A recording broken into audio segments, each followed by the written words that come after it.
Voilà, bonjour mes amis, comment ça va? J'espère que très bien. Moi, je m'appelle Juan, j'habite au Costa Rica. Et avant de continuer, je dois vous dire que moi, je ne suis pas français. Le français, c'est pas ma langue maternelle non plus. Tout simplement, je parle la langue due à mon travail. Mais je crois que quand même, j'arriverai à me faire comprendre et au lieu de faire le vidéo en espagnol et le sous-titrer en français. Bon, je vais vous raconter une histoire, une idée que j'ai eue, ça fait quelques années déjà.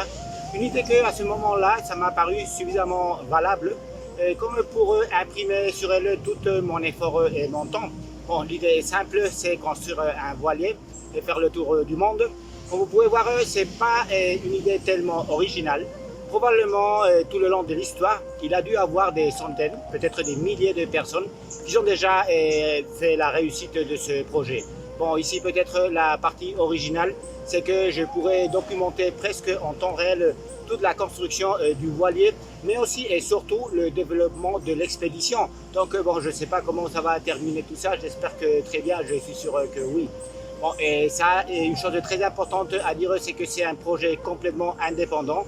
À part le soutien inconditionnel de ma famille, je compte sur personne. Aucune entreprise, ONG, fondation et personne, je le fais complètement tout seul. Et toute la construction du bateau, je le fais pareil, tout seul. Et pendant l'expédition, je n'aurai pas non plus une équipe de soutien. Les vidéos, c'est moi que je le fais tout seul, et l'édition, etc. Bon.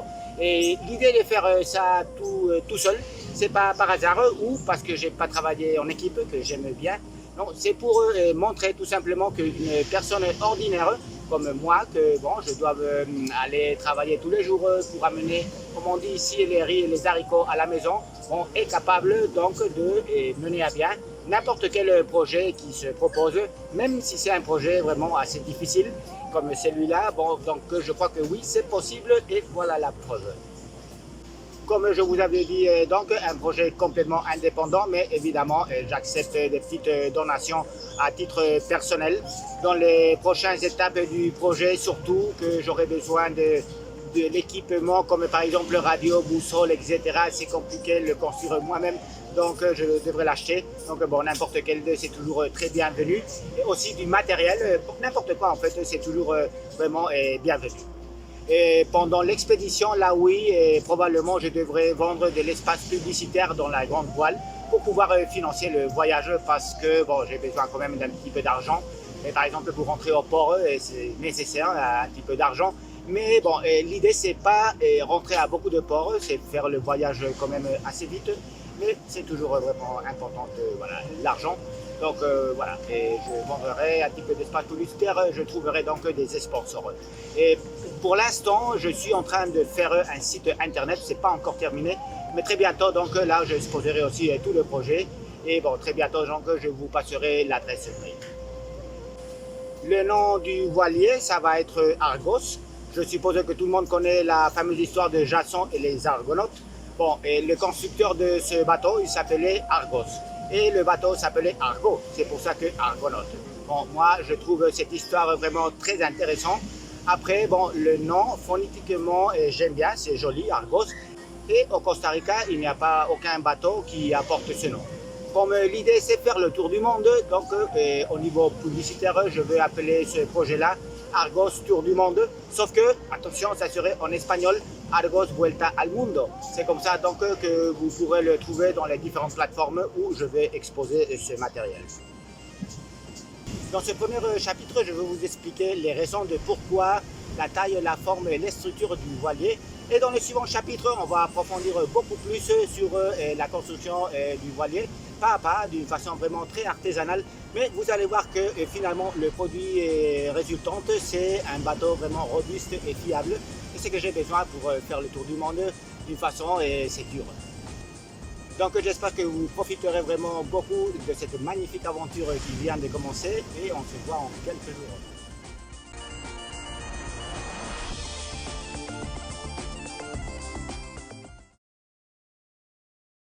Nous allons maintenant parler de la construction du voilier.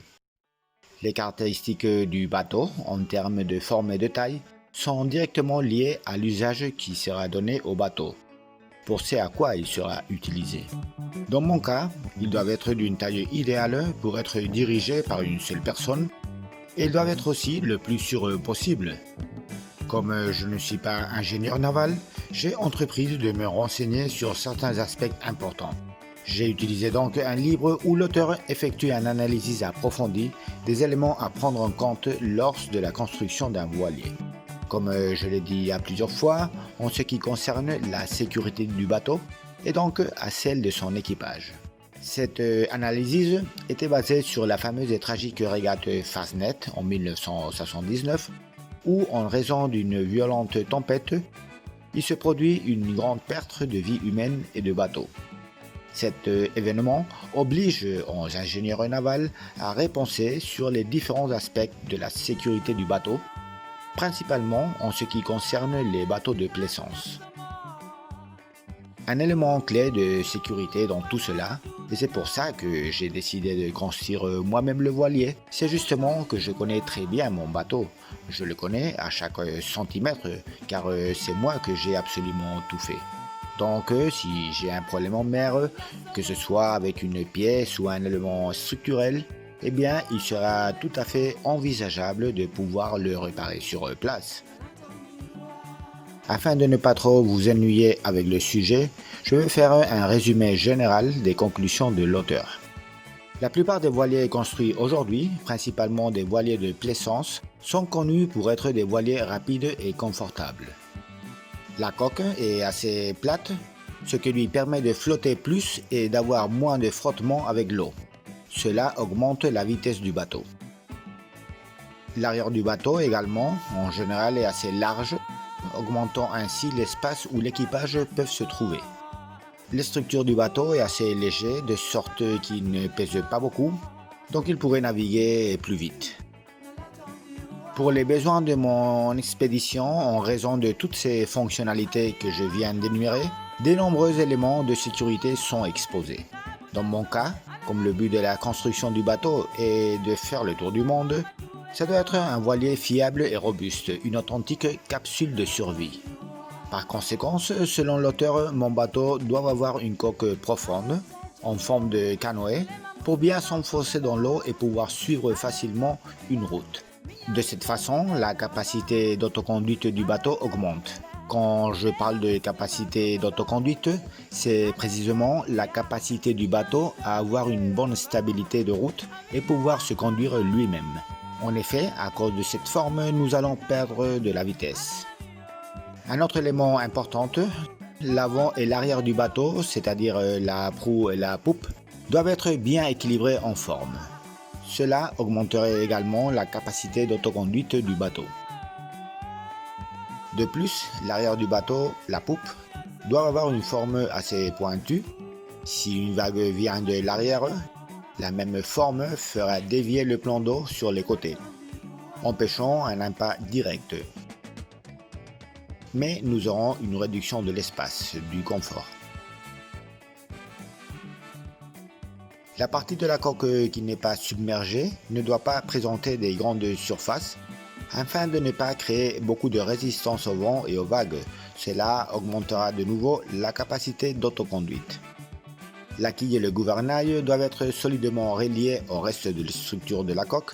Rappelez-vous qu'un dommage à la quille ou au gouvernail en mer peut être presque impossible à réparer. Les portes et fenêtres, et en général tout trou permettant à l'eau de pénétrer à l'intérieur, doivent être le plus petites et robustes possible.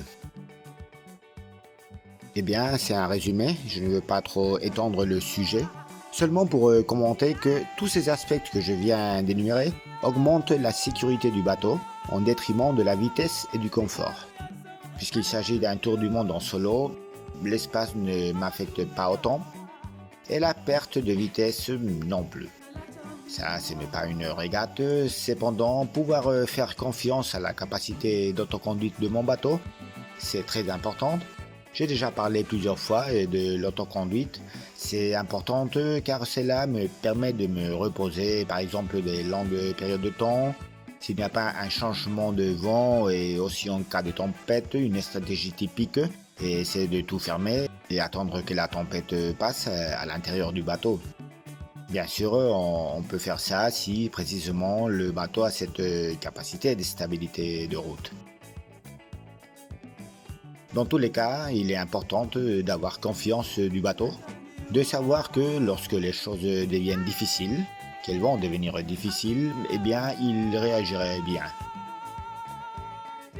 Dans le chapitre suivant, nous verrons étape par étape comment j'ai construit le voilier.